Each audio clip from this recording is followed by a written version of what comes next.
또 여러분들 뵐 수 있는 기회가 주어져서 감사드리고요. 건강한 모습 뵈니까 너무 감사하고 좋습니다. 늘 또 선교비로 또 기도로 선교에 동참해 주셔서 제가 건강하게 주의 은혜 중에 선교지에서 복음 확장을 위해서 잘 섬기다가 여러분들 앞에 서게 됩니다. 감사합니다. 오늘 이제 제가 선교 보고도 드리고 그렇게 해야 되는데, 제가 작년에는 이 비디오랑 사진으로 해가지고 잘 이 파일을 준비해가지고 또 보여드리고 그랬는데, 올해는 그거를 안 가져왔습니다. 그래서 사실은 사진이나 비디오 이런 그 현장 보고보다는 실제 오늘 본문과 딱 관련해서 제가 볼 때에 이 선교사가 어떤 정신을 가지고 선교하느냐 하는 그 부분을 제가 보고 드리고, 그 어떤 그 선교사의 정신을 살펴보는 것도 참 선교에 있어서 좋은 보고로 생각이 됩니다. 그래서 본문과 관계해서 말씀을 드리면서 이 손승식 선교사가 가지고 있는 선교적 정신, 이런 부분을 제가 선교 보고로 그렇게 드리도록 하겠습니다. 오늘 그 본문 굉장히 여러분들에게 익숙한 본문이죠. 여기에서 우리가 세례 요한을 만나게 되고, 광야에서 세례 요한이 외치는 것을 보게 됩니다. 그래서 제가 두 파트로 이렇게 좀 간략하게 요약해서, 첫 번째는 이 세례 요한이라는 사람이 어떤 사람인가, 그러고서 두 번째는 이 세례 요한이 외치는, 광야에서 외치는 그 소리, 그 메시지가 어떤 메시지인가, 이런 부분을 잠깐 본문 중심으로 살펴보고자 합니다. 오늘 3장 1절에서 시작되는 게 그때에라고 시작되는데, 이 그때가 사실은 여러분 그 헬라적인 어떤 개념으로 볼 때 어차피 헬라어로 원문은 기록되어 있으니까, 그때에는 우리가 그 시간의 개념에서 두 가지 개념이 있는 것을 봅니다. 크로노스가 있고 카이로스가 있는데, 여기서 이 크로노스는 이제 우리가 일상적으로 이렇게 살아가는 그 때를, 이런 때, 이 시간을 말하는 것이고, 카이로스는 이제 특별히 하나님께서 당신의 특별한 그 계획과 어떤 주권적인 그 일들을 구원과 관계해서 끌어가는 그 때를 우리가 카이로스라고 그럽니다. 이 카이로스가, 그래서 이 그때에는 그 카이로스입니다. 세례 요한이 하나님의 그때 구속의 역사의 한편에서 세례 요한이 붙들려서, 그때 하나님이 이제 우리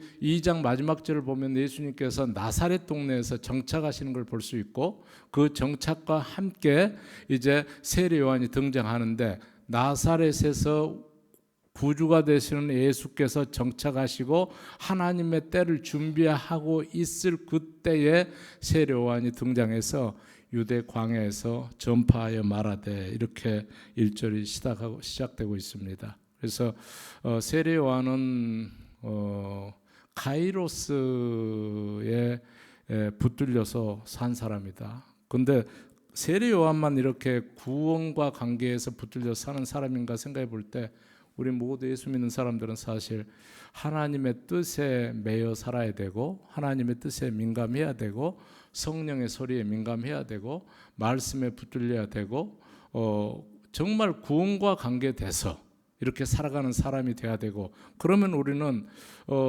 크로노스에서 살면서도 카이로스적 그러한 시간적인 그 틀 안에서 우리가 살아간다고 할 수가 있겠습니다. 그래서 할 수 있으면 우리의 삶이 카이로스적, 그러니까 하나님이 붙들어서 늘 사용되는 삶, 같은 이 크로노스지만은, 이 우리가 24시간 이 삶에서 살지만은, 그 24시간 중에서 항상 하나님의 뜻과 연관되어서 살아간다고 그러면 바로 그때가 그때일 것입니다.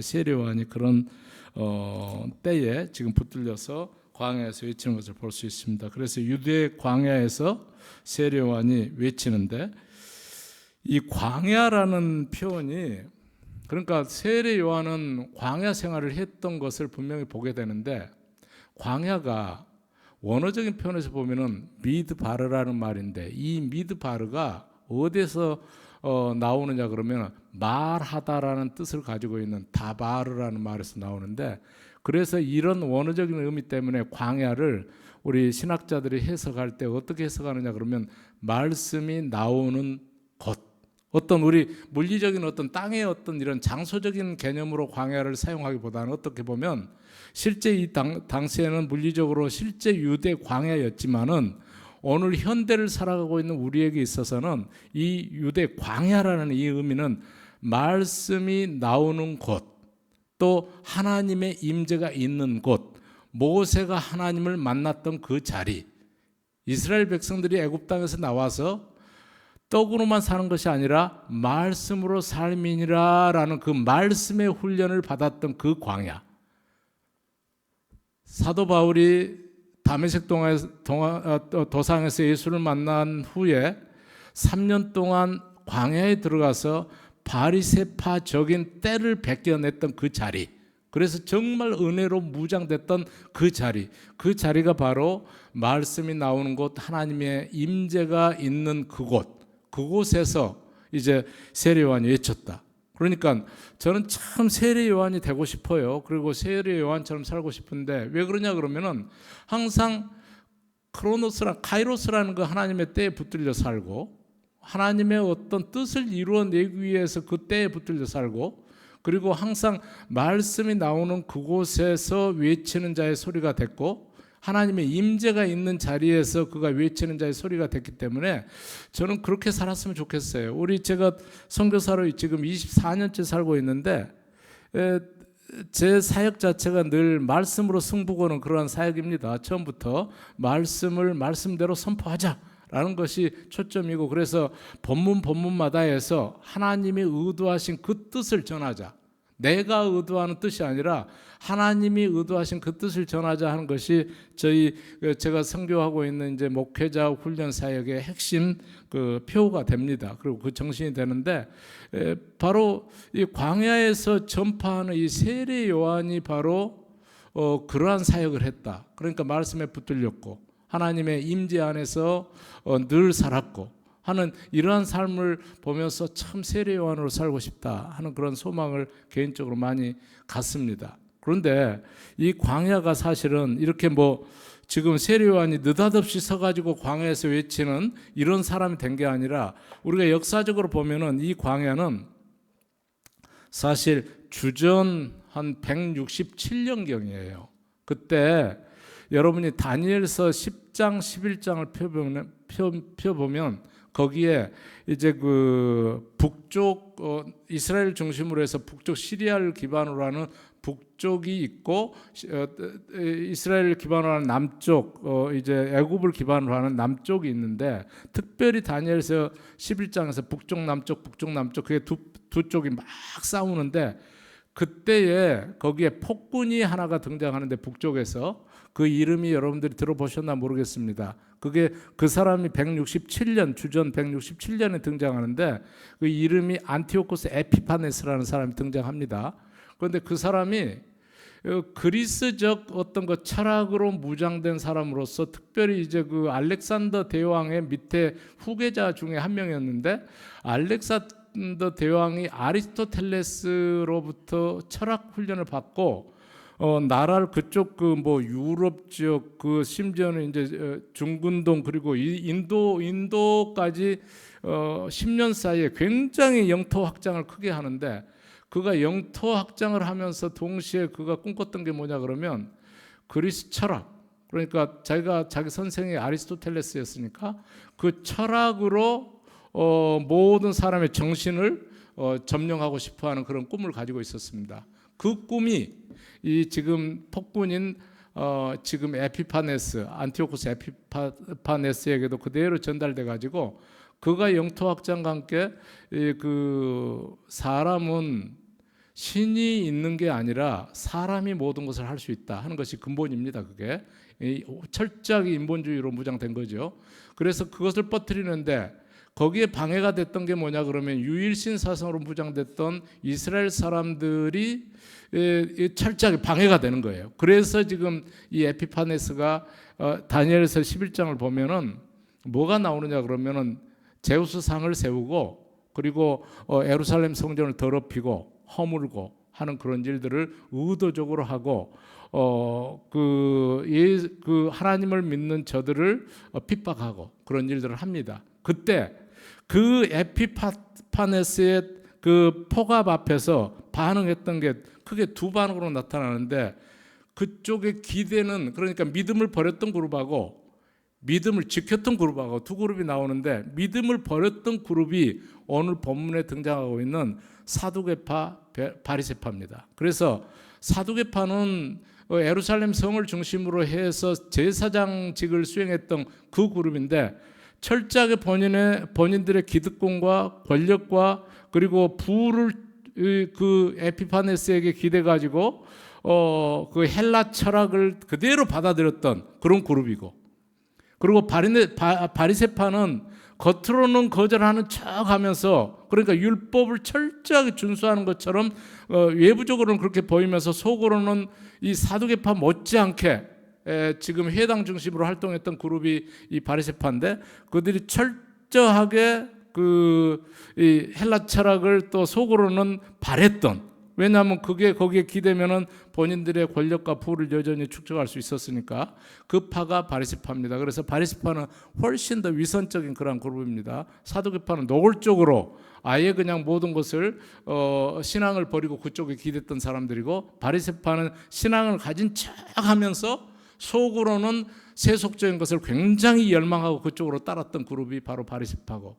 그런데 한 파가 신약 성경에 전혀 등장하지 않는데, 이름은 등장하지 않는데 정신이 신약 성경 전체를 쫙 관통하고 있는 그 그룹이 있는데, 바로 SNF파입니다. 말씀의 순결을 지키고 항상 말씀이 흐르는 곳에 있기를 원했고, 하나님 앞에서 순결을 지키고 살기를 원했던 그러한 사람들인데, 신의 중심 예루살렘과 예루살렘 성전 중심에서 이미 이 사두개파와 바리새파가 권력을 딱 나눠서 그렇게 아예 자리를 잡고 있고, 그래서 거기를 떠나서 말씀을 지키기 위해서 모든 기득권을 다 버리고 편리를 버리고 광야로 나가는데, 그게 바로 사해 근방의 소위 그 쿰란이라는 지역으로 이동해서 그 동굴에서 거하기 시작하는데, 이 파가 바로 SNF파고 그 기원이고, 그 SNF파의 마지막 주자를 우리가 바로 세례 요한으로 보고 있습니다. 그러니까 세례 요한은 철저하게 말씀을 지켰던 그 쿰란 공동체에서 훈련받고 자랐던, 순전히 말씀만을 지키기 위해서 살았던 그런 사람이에요. 그리고 그랬기 때문에 광야에서 외치는 자의 소리는 이 사회 쿰란 공동체에서 이 그 SNF파가 마지막에 이제 이 폭군에 의해서 군인들이 들어와서 완전히 죽이게 되는데, 그것을 예측했던 이 그룹이 8개 동굴에다가 이제 그 항아리를 만들어서 거기에다 두루마리 구약 성경 히브리어 성경을 숨겨두게 되는데, 후손들 위해서, 그게 이제 그 우리 히브리어 구약 성경 사본 중에 가장 지금까지 오래된 사본으로 바로 우리가 부르기를 사해 사본이라고 그렇게 부르는데, 이 두루마리 성경이 1947년에 약 2100년 만에 발견돼 가지고 우리 성경 그 지금 번역에도 정경화하고 하는 일에도 가장 크게 영향력을 미친 그런 사본입니다. 이 일을 누가 했느냐 그러면 이 광야에서 외치는 자의 소리들이 했습니다. 그러니까 감동이 사실은 굉장히, 이 세례 요한의 뿌리가 하루아침에 광야에서 외치는 자의 소리가 된 게 아니라 167년부터 약 세례 요한이 활동하게 된 시점을 30년 주후 30년 정도로 본다 그러면 약 200년 정도의 하나의 그 순교의 피, 희생의 피, 믿음을 지키기 위한 발버둥친 그러한 역사 위에서 나오는 소리가 이 광야에서 외치는 자의 소리입니다. 이게 세례 요한이기 때문에 우리가 지금도 어느 파에 속해 있는가를 한번 생각해 봐야 돼요. 정말 믿음으로 세상을 살고 있는가, 아니면 믿음으로 천국을 살고 있는가, 믿음으로 말씀을 순결하게 보존하는 삶을 살고 있는가, 믿음으로 정말 늘 타협하는 그러한 삶을 살고 있는가? 겉으로는 그럴싸하면서 속으로는 세속적인 욕망으로 가득 차 있지는 않는가? 이것들을 한번 살펴봐야 돼요. 그래서 이게 사두개파는 노골적으로 세속적인 것을 추구했던 그런 분파이고, 바리새파는 정말 겉으로는 그럴싸하면서 속으로는 세속적인 욕망으로 또 사두개파 못지않은 그런 욕망을 가졌던 그런 파이고, 그러나 에세네파는 이름조차도 남기지 않고 신약 성경에, 그런데 그 정신이 관통하고 있고, 그래서 우리가 한번 생각해 봐야 될 게, 예수님이 사두개파도 아니고 바리새파도 아니고 왜 이 세례 요한에게 와서 세례를 받으셨는가? 구속사적인 전체 흐름 속에서 하나님의 영광을 드러내고 구약의 어떤 성취를 위한 모습으로 그러시기도 하셨지만은, 공개적으로 세례 요한을 그대로 네가 진짜다. 그게 마태복음 11장에서도 보면은 너희가 광야를 왜 가냐? 바람에 흔들리는 갈대를 보려고 하느냐? 아니면 부드러운 옷을 입은 자를 보려고 하느냐? 아니면 선지자를 보려고 하느냐? 맞다. 선지자보다 더한 선지자가 광야에 있다. 이 선지자보다 더한 선지자가 광야에 있다는 표현은 쿰난 공동체에 살았던 에세네파를 통으로 지금 주님께서 인정하시는 그러한 표현으로도 받아들여집니다. 그러니까 거기에서 마땅히 세례 받을 자가, 여러분 세례 요한이 지금 낙타털옷을 입고 아무 치장도 하지 않은 그런 사람인데 군중들이 모여들어요. 그러니까 저는 선교지에서 이렇게 삶을 살아가면서 제가 종종 이런 생각을 하는데, 내가 정말 세례 요한처럼 낙타털옷을 입고 아무것도 디자인이 안 된 통옷이기 때문에 벨트를 메고 최소한의 이제 필요한 것만 하고서, 그리고 먹는 것도 뭐 그냥 이렇게 자연 그대로 전혀 이게 쿡이 안 된 그런 요리를 그냥 먹고, 사람들이 볼 때 참 허접하게 산다 하는 그런 모습으로 나타나서 하나님의 말씀을 증거할 때 과연 어떤 결과가 나타날까? 요즘 K 문화 K 음식, K 음악, K 드라마, 막 KK 세계적으로 난리가 나고, 필리핀에도 저희 선교지도 K 이것 때문에 선교사에게 유리한 점들이 많이 있죠. 왜냐? 한국 사람이기 때문에, 한국의 옷이 입혀져 있기 때문에, 한국의 문화가 연결되어 있는 사람이고, 한국의 부가 경제가 연결되어 있는 사람이기 때문에 한국 사람, 한국 설교자가, 한국 선교사가 선임과 모이는 거죠. 그런데 만일에 전혀 이런 한국적인 것들을 다 벗어내고 제가 낙타털옷을 입고 너무너무 가난한 모습으로, 정말 후레한 모습으로 그렇게 저들을 향해서 말씀을 증거했을 때 이러한 일이 벌어지겠느냐 하는 생각을 해볼 때, 여러분 목사님이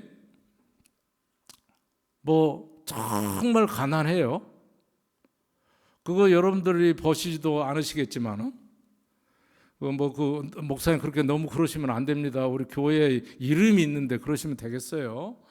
그러시면서 또 모시고 또 옷도 입혀드리고 섬기시고, 자동차 목사님 우리 새날교회 이름이 있는데 그런 자동차 타고 다니시면 안 됩니다. 그래가지고 이제 또 좋은 자동차도 사주시죠. 그렇게 하시겠지만 어째 굳어가지고 그러십니까? 그런데 정말 목사님이 가난하게, 그리고 어떤 너무 허접하게, 음식도 그냥 여러분들이 부담되게 신경 쓰이게 그냥 그렇게 드시고, 이제 그런 분이 여러분들의 목사님이고, 그렇다면은 이렇게 예루살렘과 유대와 요단강 근방에서 이 많은 군중들이 모여가지고, 여러분 상상 한번 해보세요. 이 많은 군중들이 모여가 요단강에서 세례 요한한테 지금 세례를 받기 위해서 다가왔는데, 회개하면서 지금 죄를 자복하면서 세례를 받고자 하는데 얼마나 줄이 길었겠어요. 한번 그림 한번 생각해 보세요. 얼마나 오래 기다렸겠냐고요. 그러니까 지금은 맛집에 줄이 그렇게 많이 서 있고, 어떤 콘서트에 그렇게 줄이 많이 서 있고, 그러긴 하지만은 어떤 세례를 받기 위해서 그분의 말씀을 듣기 위해서 정말 감동되는 그 말씀을 갈망해서 그렇게 줄을 서 있겠느냐고요. 그것도 본인들은 도시에서 왔어요. 예루살렘 가장 핵심 다운타운에서 왔다고요. 나름대로 잘 살고 있는 사람들이에요. 그런데 광야에서 외치는 그 동굴과 연결되어 있는 그 쿰란 공동체에 연결된 허접한 그 그룹에서 온 사람이 나타난 사람이 도시를 전혀 모르는 사람이 이 지금 현대적인 모든 누리는 것들을 전혀 알지 못하는 사람이 유튜브도 몰라요. 페이스북도 몰라요. 드라마도 몰라요. 드라마 이야기를 해도 알아듣는 게 없어요. 영화관도 몰라요. 어떤 옷의 브랜드도 몰라요. 세련된 것들을 전혀 몰라요. 맛집도 몰라요. 그런 사람에게서 말씀이 증거되고 그에게서 그분을 통해서 세례를 받고 싶어하고 여러분들이 모여들겠느냐고요. 화려하지 않으면 모이지 않는 세대가 지금 세대입니다. 유튜브도 여러분들 보시지만은 갈수록 짧아져요. 짧지 않으면 유튜브를 바로 돌려버리는 거예요. 책을 보지 않고 정말 묵상하고 생각하고 고뇌하고 어떤 그 작가의 생각을 깊이 한번 생각해 보면서 공감하고 하는 그런 작업들을 안 하는 거예요. 그런 사람들이 지금 전혀 나를 모르고 세상을 모르고 세련이라는 것은 전혀 찾아볼 수 있는 이 사람에게 지금 다가와 있습니다. 그리고 세례받기를 원합니다. 저는 이 모습에서 참 순수 복음의 능력을 봅니다. 치장되지 않는 그 복음이 광야에 정말 있구나. 제가 개인적으로도 선교지에 살고 있는 것에 감사합니다. 왜 그러냐면은 한국에 오면은 성경을 볼 틈이 없는 것 같습니다. 그런데 기도할 틈이 없는 것 같아요. 그런데 선교지에서는 그냥 서러움이 생길 때가 있으니까 선교비 선교사로서 이런 고백하는 것 자체도 복음입니다. 여러분들이 선교사 심정도 알 필요가 있으니까. 선교사로서 내가 왜 선교사는 항상 의리해야 되는가? 라는 생각을 할 때가 있고, 왜 의리냐 그러면은 그 선교비 좀 받아내기 위해서 얼마나 사정하는가. 그럴 때 제가 바로 광야에서 흐느낄 때가 있습니다. 그게 광야예요. 지금 제게 광야입니다. 흐느껴요. 주님, 왜 주님 이름으로 파송된 선교사가 이렇게 사정하면서 이렇게 삽니까? 그럴 때 주님이 뭐라고 하시냐 그러면 그것도 네가 상급받을 십자가다라고 하시니까 즐겁게 짊어지고 가지만 연약한 인간인지라 한 번씩 그게 아주 서름이 벅파질 때가 있어요. 그래서 광야에서 외치듯이 막 흑흑대는 때가 있단 말이죠. 그럴 때 어떤 일이 생기느냐 그러면 하나님의 말씀이 들려요. 하나님 앞에 대면하는 하나님의 임재를 경험합니다. 모세가 불꽃 가운데서, 저는 불꽃 가운데서 모세가 하나님을 만났을 때 얼마나, 저는 이런 각도로 한번 생각해 봅니다. 광야라는 것과 연관지어서 얼마나 본인의 고뇌가 컸을까. 왕궁에서 살았던 사람이 이제 광야로 내몰려서 이렇게 살아가는 가운데 얼마나 인생의 고뇌가 컸을까. 불꽃이 보여지고 그곳에서 내 신발을 벗으라, 이곳은 거룩한 땅이지라, 하나님의 음성을 듣는 그 자리에 이르기까지, 그 직전까지 얼마나 고뇌가 있었을까 또 생각을 합니다.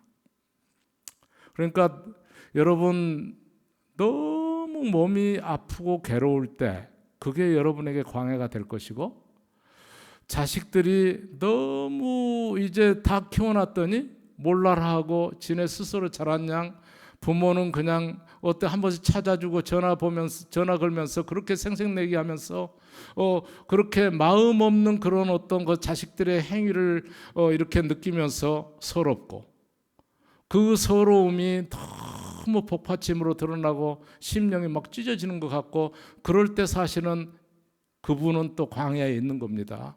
그때 주님을 경험하고 주의 음성이 들리고 그러는 겁니다. 여러분 아무리 뭐를 해보려고 그래도 열리지 않는 그런 어떤 젊은 세대들 요즘 해보려고 하고 잘해보려고 하고 믿음 지키려고 발버둥 치는데 그게 나름대로 최선을 다했는데 하는 것마다 되지 않고 어떤 나는 정말 낙오자인가 하는 그러한 순간, 그 순간 너무너무 어디 기댈 데 없이 어떤 쓸쓸함과 외로움을 경험할 때 그때가 또 광야가 될 수 있습니다. 개인적으로. 그래서 서러우니까 또 엉엉 울기도 하고 그럴 때 뜻밖의 하나님 임재를 경험하고, 그러니까 광야에 말씀이 있다. 광야에 선지자가 있다. 선지자의 의미는 하나님의 말씀을 받아서 사람들에게 전파하는 사람, 이게 선지자의 정의인데 그럴 때 하나님의 말씀을 받게 되는 거고 듣게 되는 거고, 문득 언젠가 목사님에게 들었던 말씀이 그때 탁 생각나고 그래서 회복되고 용기를 얻고 그런 순간들을 우리가 살지 않는가. 그래서 세례 요한의 어떤 광야에서 외치는 소리는 오늘도 우리 모두에게 지금 이렇게 특정 짓지 않아도 광야가 좀 있지 않는가 하는 생각을 합니다. 이 선교사에게는 선교사에게대로. 우리 여러분 보세요. 낙타털 옷을 입고 또 이 세례 요한이 오늘 본문 보면은 이사야 선지자 이사야를 통해서 말씀하신 자다라는 그러한 본문 나오잖아요. 4절에 선지자 이사야를 통해서 언급된 자. 그러니까 여러분 그는 선지자 이사야를 통하여 말씀하신 자라. 3절 일렀을 때 광야에 외치는 자의 소리가 있어 이르되 너희는 주의 길을 준비하라 그가 오실 길 곧게 하라 하였느니라. 그러니까 이 세례 요한의 정체성이 뭐냐 그러면은 선지자 이사야를 통해서 언급된 자예요. 여러분 우리가 이런 정체성을 갖는 게 참 중요한데요. 우리 한 사람의 세례 요한만 그렇게 된 게 아니라 고린도후서 5장 17절 봐도 우리의 정체성에 대해서 언급하시는데 우리가 이 그리스도 안에서 새로운 피조물이다 하셨고 에베소서 1장 4절 6절에서 우리의 정체성 그대로 마치 이사야 선지자가 세례 요한을 언급했던 것처럼 예언했던 것처럼 우리에 대한 예언도 있단 말이에요. 우리 각자에 대해서. 에베소서 1장 4절 6절 보면 하나님을 통해 언급된 우리의 어떤 그 정체성이 있는데 4절 곧 창세 전에 그리스도 안에서 우리를 택하사 우리로 사랑 안에서 그 앞에 거룩하고 흠이 없게 하시려고 그 기쁘신 뜻대로 우리를 예정하사 예수 그리스도로 말미암아 자기 아들들이 되게 하셨으니. 우리 아들들이에요. 창세전에 예정대사. 여기서 예정이라는 표현은 어려우니까 하나님의 주권적인 계획이라고 생각하면 될 것 같습니다. 하나님의 주권적인 계획 가운데 우리가 아들들이 된 거예요. 창세전에 우리라는 존재가 그렇습니다. 6절에 그는 그가 사랑하시는 자 안에서 우리에게 거저 주시는 바 그의 은혜의 영광을 찬송하게 하려는 것이라. 우리가 그렇습니다. 우리가 하나님의 주권적인 계획 가운데 하나님의 이런 사람들이 됐습니다. 제가 여러분들이 너무 막 그냥 이 오후 시간에 이런 말씀 들으니까 좀 딱딱하실 수도 있고 막 얼굴들이 인상들이 좀 써지는 것 같고 눈이 감기는 분도 있고 그래서 제가 이런 말씀 한번 드려볼게요. 제가요 여기 우리 집사람 있지만은 결혼하기 전에 제가 여자친구가 셋 있어. 셋.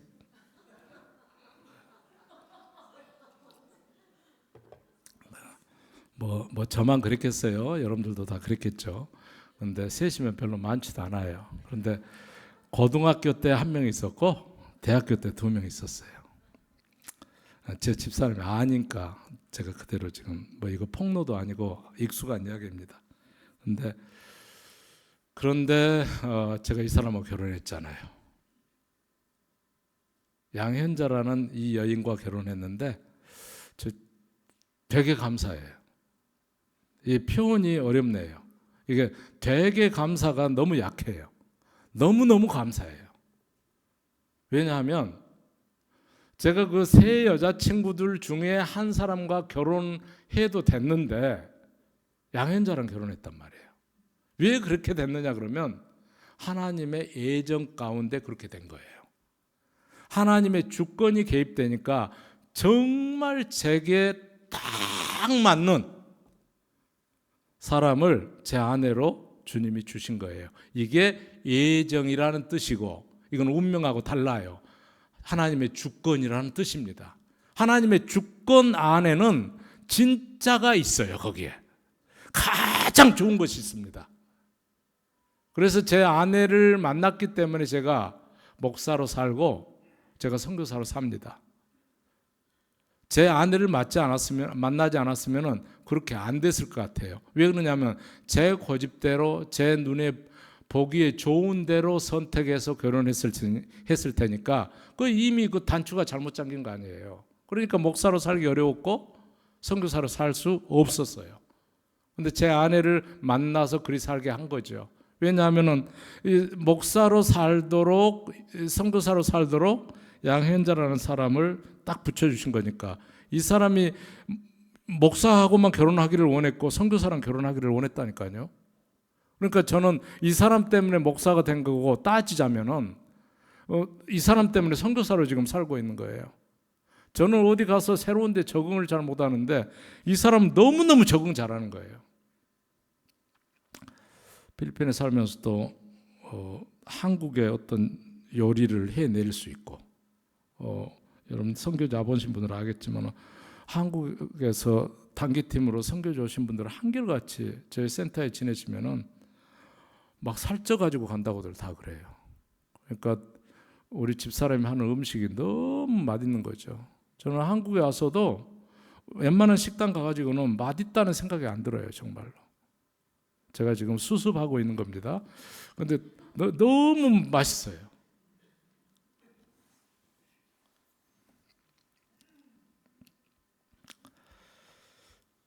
이런 이 세례 요한 예정 가운데 이사야가 언급해서 하나님의 때 나타나서 정말 말씀을 선포했던 광야에서 외쳤다. 하나님의 순수한 말씀을 시내의 어떤 유튜브에 오염되지 않고 어떤 그 세속적인 것에 더럽혀지지 않은 깨끗한 말씀이 그대로 울려 퍼진 거죠. 광야에서 외치는 소리는 깨끗한 하나님의 소리입니다. 그 소리가 뭔지 한번 잠깐 나누고 마치도록 하겠습니다.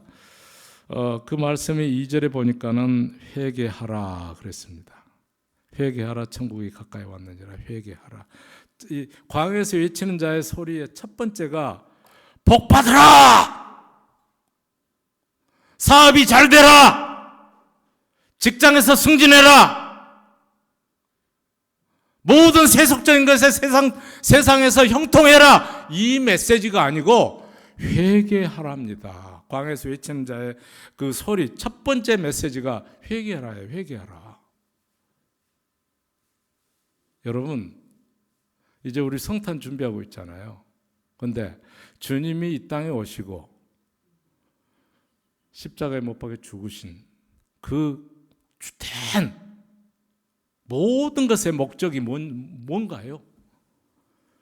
우리를 죄에서 구원하기 위해서 그러신 거잖아요. 그러니까 회개하라는 말씀 뭐냐 그러면 죄에서 구원받은 자로 살아라 라는 말씀이잖아요.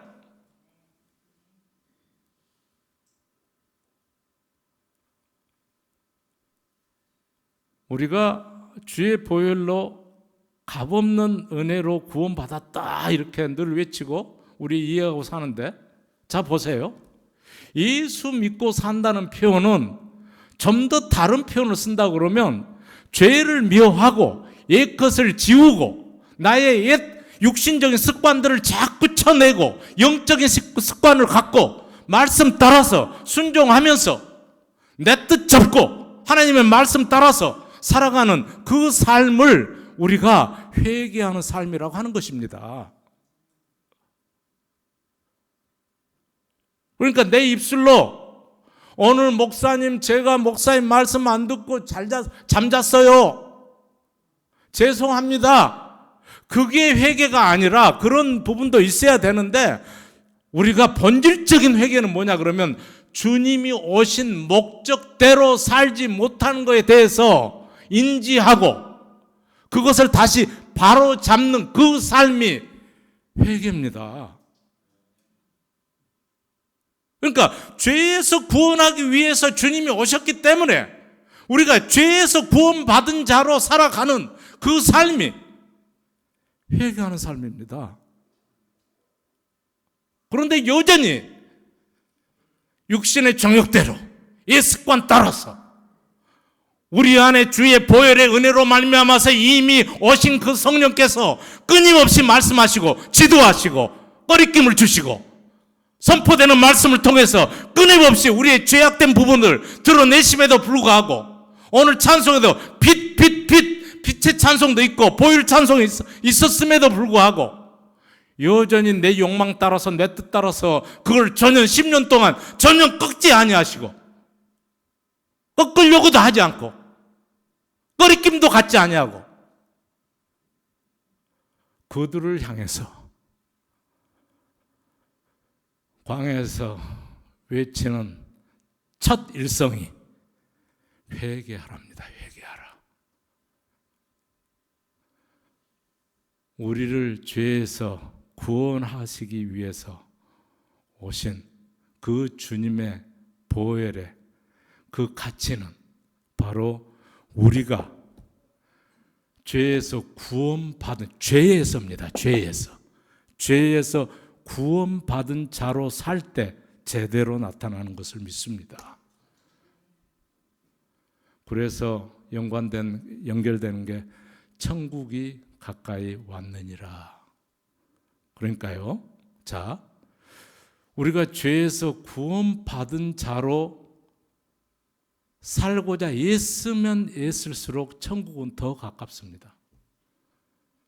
그래서 세상에서 천국을 누리고 맛보고 천국을 소망하고 점점 회개가 그러니까 죄에서 구원받은 자로 살려고 애쓰면 애쓰고 있을수록 천국은 더 가까워지고 가까워지는 것만큼 실감나게 맛보게 되고 누리게 되고 우리가 천국은 먹고 마시는 거 아니거든요. 정말 성령 안에서 로마서 14장 17절 말씀대로 정말 의와 평강과 희락인데 성령 안에서 그러니까 천국이 가까이 왔다라는 것은 우리가 우리의 어떤 욕망과 옛것으로 살아가는 것이 아니라 성령의 인도함. 그러니까 천국에는 성령이 계시니까 성령의 인도함 속에서 미리서 맛보는 거예요. 시간을 초월합니다. 이것조차도 카이로스입니다. 그러니까 크로노스를 벗어나서 카이로스 속으로 들어가는 건데 거기에 천국이 있습니다. 아버지가 계시고 아버지의 뜻이 풍성이 있고 푸른 초장이 거기에 있고 세상에서는 맛볼 수 없는 것. 그래서 이것은 돈이 있어서 천국이 되는 것이 아니라 돈이 있고 없고 쥐공난을 고아를 막론하고 내가 질병이 있고 없고 그것과 상관없이 카이로스로 들어가서 거기에서 천국을 맛보는 겁니다. 부자가 돼서 천국이 되는 게 아니라 승진해서 천국이 되는 것이 아니라 세상의 어떤 조건도 초월해서 거기에 가까이 와 있는 천국을 우리가 누리고 경험하게 되는 것입니다. 여기에 키는 회개입니다. 풀면 죄에서 구원받은 자로 살려고 발버둥 치는 것이 키입니다. 그래서 이제 세 번째로 광야에서 외치는 자의 그 소리, 그게 뭐냐 그러면 이사야서를 오늘 인용하고 있으니까 오늘 본문에 주의 길을 준비하고 그분이 오실 길을 곱게 하라 그랬는데 이사야서 이 본문의 근거가 되는 이사야서 40장을 보면은 골짜기마다 더두어지며 산마다 언덕마다 낮아지며 고르지 아니한 곳이 평탄하게 되며 험한 곳이 평지가 될 것이요 그랬는데요. 자 보세요. 우리가 예수를 막 자랑해야 되거든요. 근데 예수를 자랑하라고 그러면 이게 쉽지가 않아요. 제가 여기 한국 나오기 전에 11월 마지막 주에 인천의 한 상당히 대형 교회죠. 대형 교회에서 이제 저희 선교지 방문해가지고 제가 같이 지내다가 왔는데 그 교회가 이제 종종 저희 선교지를 한 번씩 방문하는데 그 목사님 성도들이 올 초에는 한 100명 정도가 이제 그 성도들이 오셔가지고 목사님이랑 같이 오셔가지고 지내고 그랬는데 제가 놀란 게 뭐가 있느냐 그러면은 이분들이 입만 벌리면은 목사님 자랑이에요. 우리 목사님. 그래서 제가 공개적으로 뭐라 그랬어요. 목사님 자랑만 하면 그럼 예수님은 여러분들 예수님 계세요? 왜 예수님 자랑 안 하고 목사님 자랑만 합니까? 그리고 제가 목사님한테 그 웃으면서 그래도 진담 담아서 한 소리가 꼭 교주 같네요. 완전히 목사님 교주야 교주. 아니 도대체 성도들을 어떻게 훈련을 시켜놨길래 예수 자랑은 없고 목사님 자랑밖에 없습니까? 입만 열리면 목사님이야. 그런데 오늘 본문 이렇게 묵상하면은 제가 쉽게 표현하는 것입니다. 주의 길을 예비하고 준비하고 주의 길을 곧게 하는 것이 뭐냐 그러면 이 교회 굉장히 지금도 부흥되는 교회입니다. 몇천 명 교회인데 계속 부흥되고 있어요. 부흥되는 교회인데 왜 그러는가 하면은 목사님 자랑을 막 해요. 목사님 와서 목사님 말씀 한번 들어보세요. 목사님 말씀 너무너무 좋아요. 목사님 말씀 듣고 제 인생이 바뀌었어요. 목사님 말씀 듣고 그러니까 돈 벌었어요가 아니라 목사님 말씀 듣고 제가 인생이 바뀌었어요. 목사님 말씀 듣고 제가 어떻게 살아야 될지 알았어요. 목사님 말씀 듣고 제가 어디로 가야 될지 알았어요. 목사님 말씀 듣고 제가 인생의 방향을 잡았네요. 다 목사님이에요. 그런데 자 보세요. 그렇게 하니까는 전도된 사람들이 진짜 오게 되고 와서 어떤 현상이 나타나냐 그러면 저 맨날 목사님 그러는데 저분이 도대체 어떤 대단한 것이 있길래 저러나. 그래서 목사님 말씀을 귀 기울여 들어요. 왜냐하면 그 심령 속에 이미 말씀을 들을 수 있도록 목사님 자랑을 해놔가지고 말씀을 들을 수 있도록 이미 준비가 돼 있다니까요. 목사님이 틀렸다면 그렇게 자랑 못하겠지만 목사님이 그래도 틀리지 않고 참 주님께 붙들려가지고 성령에 붙들려가지고 정말 목회 잘하시는 분이다라는 그 마음이 있으시면 전도 어렵게 하지 마시고 주의 길을 우리가 이 지금 광야에 외치는 자의 세 번째 소리가 뭐냐 그러면 주의 길을 예비하라예요.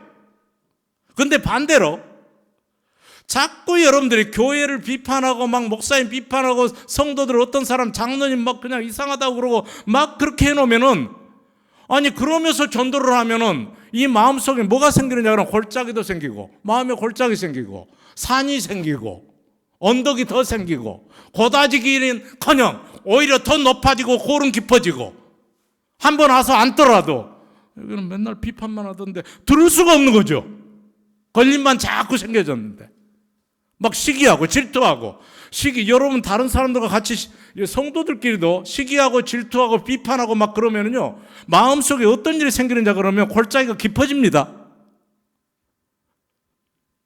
이 산과 언덕을 이게 평평하게 만들라고 그러는데 평평해지는 게 아니라 더 산을 올리게 되고 언덕도 더 높아지게 되는 그런 현상이 나타나는 거죠.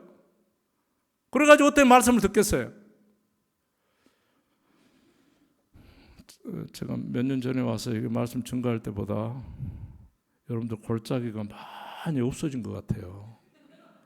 진짜 산도 낮아지고 언덕도 진짜 낮아지고 정말이에요. 막 오후에는 진짜 말씀을 안 들으시던데 제가 말씀이 좋아졌나? 그런 것 같지는 않은데 아주 좋아졌습니다. 정말. 그러니까 이걸 가지고 오늘 본문을 가지고 주의 길을 예비하고 주의 길을 곧게 하는 건 아주 쉽게 우리가 적용해야 되는데 목사님 자랑하고 교회 자랑하시기 바랍니다. 참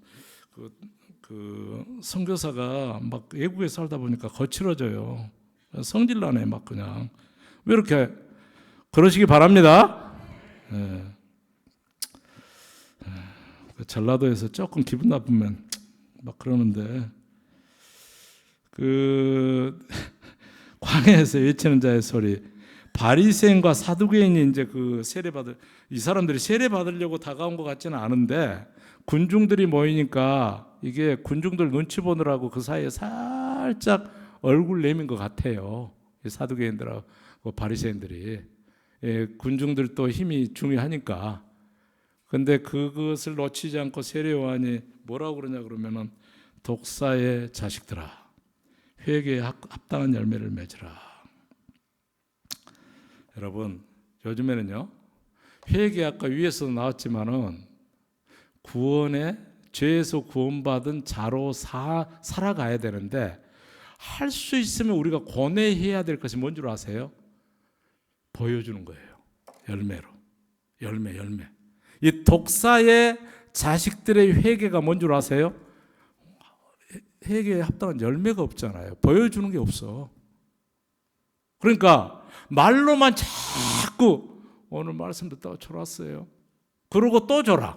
그거는 합당한 열매가 없는 거죠. 안 주는 것이 합당한 열매입니다. 이번 달에도 제가 바빠가지고 또 힘이 들어가지고 막 그냥 11조 또 어떻게 못 챙겨버렸네요. 그러고 또 그래. 다음 달도. 회개에 합당한 열매가 없잖아요. 이걸 보고 무슨 회개라고 그러냐 그러면 오늘 본문을 가지고 딱 보면은 독사의, 조금 강력하게 표현하면 독사의 새끼들의 회개예요. 이 회개가. 우리가 이 독사 자식들의 회개를 너무너무 많이 하고 삽니다. 회개에 합당한 열매. 이게 네 번째 광야에서 외쳐진 소리입니다. 제가 이 사랑해 제가 제 아내를 아까 그냥 주권, 하나님의 예정과 주권 가운데서 만나가지고 결혼했다고 하니까 제 아내 쪽에서 볼 때 생각할 때는 조금 기분 나쁠 수도 있거든요. 왜 그러냐면 사랑해서 결혼한 게 아니고 하나님의 주권으로 억지로 결혼을 같이 되잖아요. 이게 어떻게 보면. 그러니까 여성 입장에서는 이게 어떻게 생각하면 좀 기분이 나쁠 수도 있어요. 그래서 제가 사랑한다는 말을 계속 하거든요. 근데 말 가지고는 이게 와닿지가 않으니까 제 사랑을 보여줘야 돼. 이게 사랑한다는 말에 합당한 열매. 그러니까 제가 선교지에서도 이 아내한테 꽃도 한 번씩 사주고 열매를 보이는 거죠. 매일 아침에 포옹도 하고 열매거든요. 그리고 여기 와서도 오늘 아침에도 제가 사랑에 합당한 열매 제가 안고 사랑해 했거든요. 그런데 이 열매를 보여줘야 되니까 뭐냐 그러면은 아침에 제가 설거지했습니다. 그러니까 우리가 굉장히 권해해야 될 것이 뭔 줄 아세요? 돈 벌려고 성공하려고 행복하려고 권해하는 것이 아니라 어떻게 하면 회개에 합당한 열매를 보여줄 것인가? 사랑에 합당한 열매를 보여줄 것인가? 은혜에 합당한 열매를 보여줄 것인가? 그러니까 내가 은혜로 구원받았다고 하면서도 세상 한번 미워하면 끝까지 미워해버려요. 그거는 무조건적으로 우리가 은혜로 우리가 너무너무 그냥 이게 죄인 중에 죄인인데 그걸 전혀 헤아리지 아니하시고 카운터 아니하시고 그것에 눈 감으시고 그냥 용서해 주신 그 하나님의 사랑, 그것이 은혜인데 나는 내 주변에 있는 일을 한 번 미워하면 끝까지 미워해. 그럼 그거는 은혜에 합당한 열매가 없는 거죠. 그러니까 우리가 열매로 매사 보여주는 권해를 해야 된다니까요. 어떻게 하면 열매로 보여줄 것인가? 선교사님, 저 선교해요. 그 말만 맨날 선교한다고 그러고 어떻게 할 건데? 뭐 선교에 합당한 열매가 뭔데요? 가시든지 현장으로. 아니면 이렇게 선교사가 나타났을 때 선교하시든지 어떻게 확실한 열매가 뚜렷하면 뚜렷할수록 좋다니까요. 우리는 어떻게 은혜를 보여줄 것인가, 사랑을 보여줄 것인가, 구원을 보여줄 것인가. 기도하면 기도의 열매를, 기도하고 나서 더 짜증내고 성질내. 그게 어디 기도에 합당한 열매입니까? 기도 생활하면 기도에 합당한 열매를 보여줘야 되고, 보여야 됩니다. 보여야 돼. 그럴수록 파워가 있습니다. 주님, 오늘도 시어머니 앞에서 그냥 밥상 못하고 그냥 밥상 확 놔버렸어요. 죄송합니다.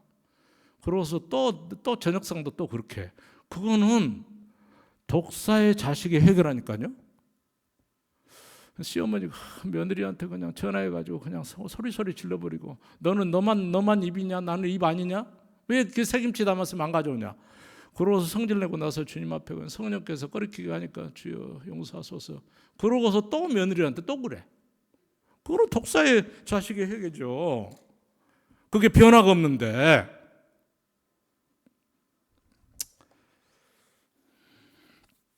끝내야죠. 마지막으로 5번째 광야의 소리. 속으로 아브라함이 우리 조상이라고 생각하지 말라. 그렇잖아요.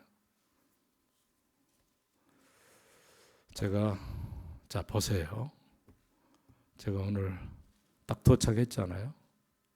새날교회. 담임 목사님도 안 오셔. 저기 뭐 선교부 뭐 장로님도 안 오셔. 친한 것도 어떻게 보면 다른 분들에 비해서 더 얼굴 보는 우리 청권사님만 딱 보이고 그래. 제가 속으로 선교사가 왔는데, 전라도 혀차니까 제가 혀차입니다. 선교사가 왔는데 속으로 이거 아주 못된 습관입니다. 선교사가 뭔데? 속으로 목사인데 내가 나를 초대를 이런 국밥집에 초대해? 저 국밥 좋아합니다. 내가 장로인데, 새날교회 시작할 때부터 내가 장로로 있었는데 나한테 이렇게 대우해? 정말 못된 짓거리예요. 그거. 그 속에 그런 생각 가지고 있으면 주의 이름으로 속히 지우시기 바랍니다. 대신에 속으로, 제가 이제 결론 지어야 되니까 속으로 이렇게 생각하면 좋아요. 저는 이렇게 생각합니다. 선교사인데 그게 아니고 정말 자격 없는 죄인인데 오늘도 이렇게 강단에 세워주셔서 정말 감사합니다. 은혜입니다. 감동이 있어요. 정말로. 제가 감격해. 정말 제가 자격 없는 죄인인데 목사 되게 하시고 선교사 되게 하시고 이 강단에 서서 대단한 분들 앞에서 말씀을 증거하게 하시고 다 정말 은혜거든요. 얼마나 감동이 되는지 모릅니다. 그러니까 여러분 광야에서 외치는 자의 소리 마지막 부분을, 다른 거 위에 것도 잊어먹으시니까 마지막 건 좀 기억하시면 좋겠어요. 내가 장로인데, 내가 목사인데, 내가 선교사인데, 내가 권사인데, 내가 몇 년 동안 기도로 물질로 이 교회를 섬기는 일에 애썼는데 감히 지우세요. 그것이 바로 바리새파적, 사두개파적 생각입니다. 특별히 바리새파. 내가 율법을 이렇게 준수했는데, 내가 교회를 위해서 이렇게 금식하고 헌신했는데 속으로. 그러면은 도대체 뭘 원하는 거예요, 그게? 주님 앞에서도 그래. 내가 기도를 얼마나 했는데 속으로. 왜 그렇게 안 됩니까? 왜 그러니까 세속적인 거 가지고 예수 믿고 잘 산다는 것은요, 뭐가 잘 사는 것이냐 그러면 부자로 살고 형통하게, 세속적으로 형통하게 되는 것이 잘 사는 게 아니고 죄에서 구원받은 자로 사는 것이 잘 사는 겁니다. 우리의 잘 산다 못 산다의 기준은 그렇습니다. 세상 사람들, 예수를 모르는 사람들은 그냥 세속적으로 잘 되고 큰 사이즈 아파트 살고 그냥 좋은 중형 중형 차량 타고 운전하고 뭐 이런 것이 잘 사는 것의 기준이 되지만, 예수 믿는 사람의 잘 사는 기준은 내가 죄에서 구원받은 자로 살면 잘 사는 겁니다. 순간순간. 여러분 속에 어떤 생각을 가지고 계십니까? 오늘 지우시고 여러분들의 주 안에서의 방법으로 속에 생각하는 걸 바꾸시기 바랍니다. 육의 생각은 사망이고 영의 생각은 생명입니다.